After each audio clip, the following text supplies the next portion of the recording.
In this video, let's begin diving in closer and taking a more detailed look into the ad we are creating. This video is brought to you by EpiPies Academy. So in the ads manager in Facebook, what you're going to do is, this is our ad that we were setting up. And so all you do is just edit, and we're going to go and edit some of the details. And one thing that's going to help you is to understand the difference between a campaign, a set, and individual ads.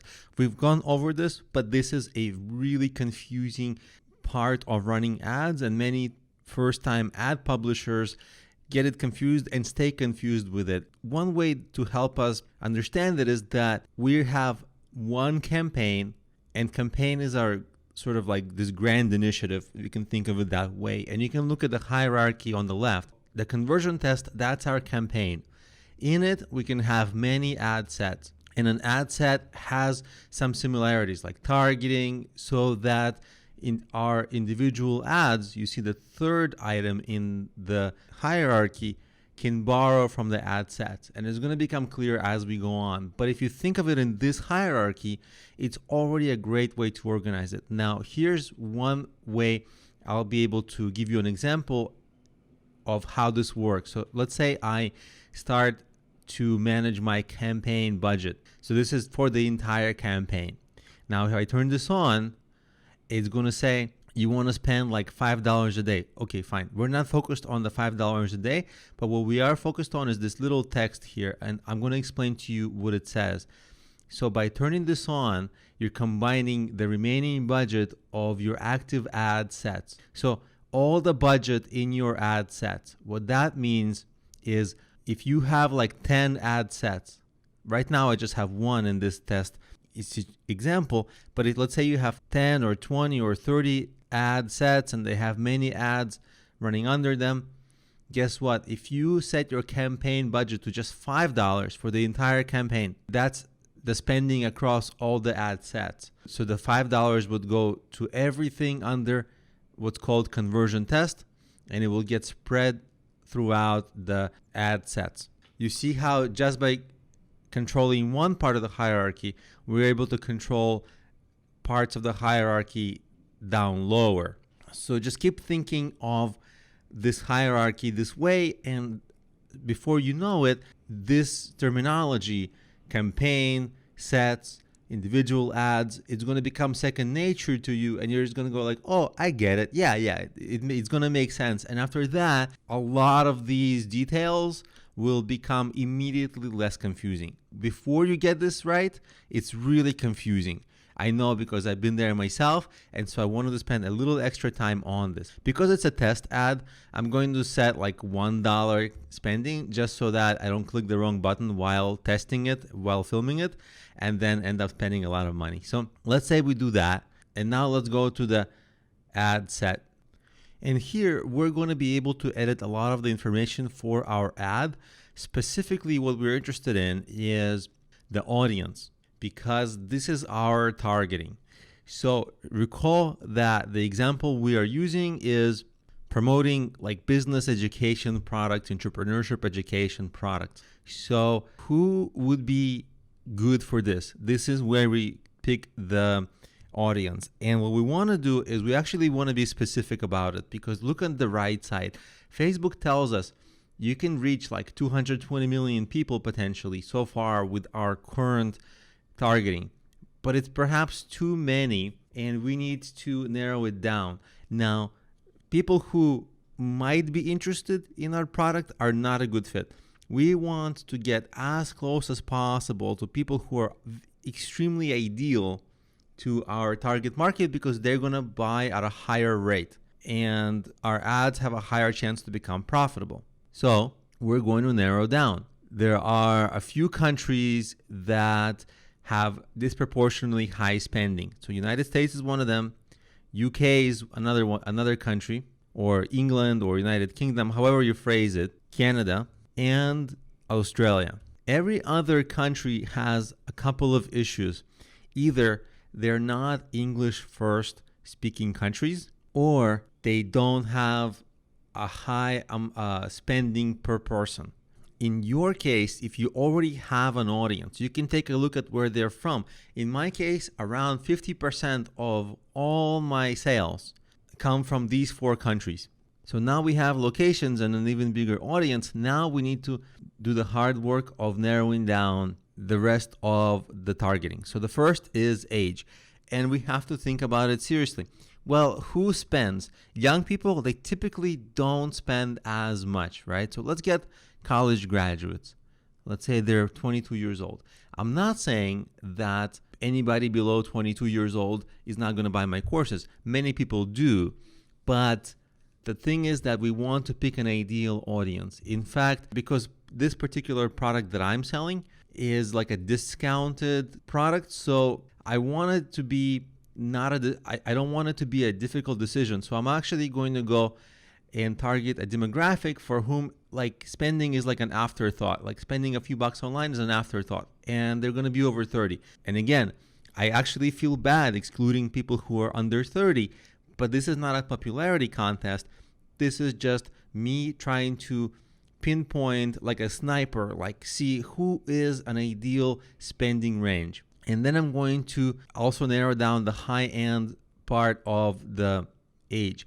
And who spends money? Let's say people like, let's say 40 up to 45 years old, maybe even a little less. They would be good because they're typically in the prime earning of their career. And people who are a little older than that, they tend to hit a different trajectory where they tend to get towards the end of their career, and they sense like, oh, they're not going to make as much money in the future, so they start spending less. But this can also go either way because they need cheaper education, and maybe what I'm selling is perfect for them. In my case, let's exclude them because, again, it may be safer to exclude some group as long as we are targeting a group that is still perfect for us. Now, I also know that, of course, I want all men and women to get my content, of course. But I know that by looking at my previous sales, I know that it appears more to men. So I'm going to actually just click on only men. Sorry, women, I appreciate my female customers and I want them to become customers. But in this case, I just know that my buying demographic is more the male demographic. Now, the language is English. That's perfect. And now let's get into actual targeting. So what we've gotten before are demographics that we can measure with a lot of accuracy. Someone who's from Canada, they're from Canada. So there's very little error. But the following are going to be more error prone. So what we're going to do is we're going to go to things like interests and things like that. So we've already chosen people who are interested in entrepreneurship. So let's take a few additional suggestions that they have. Business owners, maybe. Owner and CEO. Maybe when somebody calls them CEO, that's a little deceiving because CEO is a title that tends to be reserved for managers who manage companies that are of certain size. But sometimes people call themselves CEO of their company of one.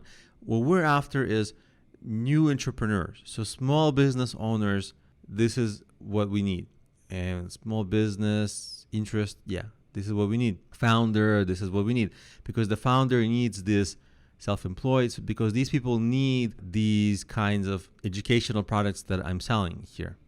So owner, sole proprietor, that's great. And we can pick a few more of these. Obviously, we would not pick female entrepreneur if we excluded all women. But if we included only women, then we maybe should only do female entrepreneurs. And look how narrow this audience size is, 13,000, almost 14,000.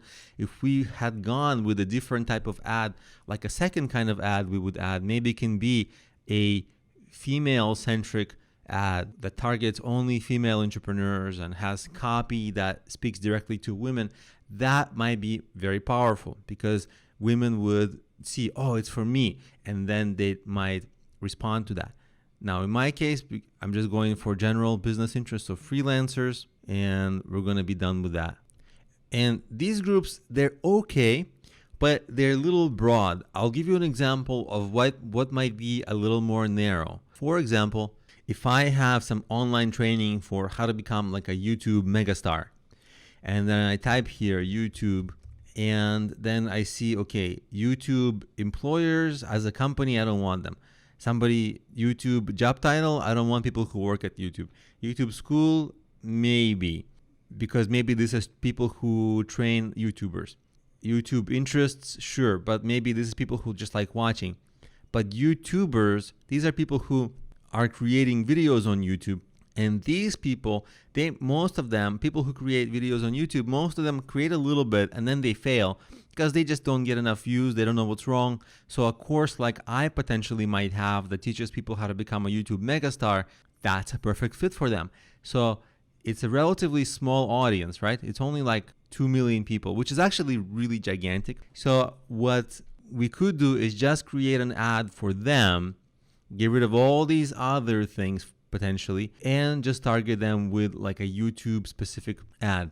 Now that would be more specific targeting. In this case, now we're not going to do that, but in general we could, and that might get us better results.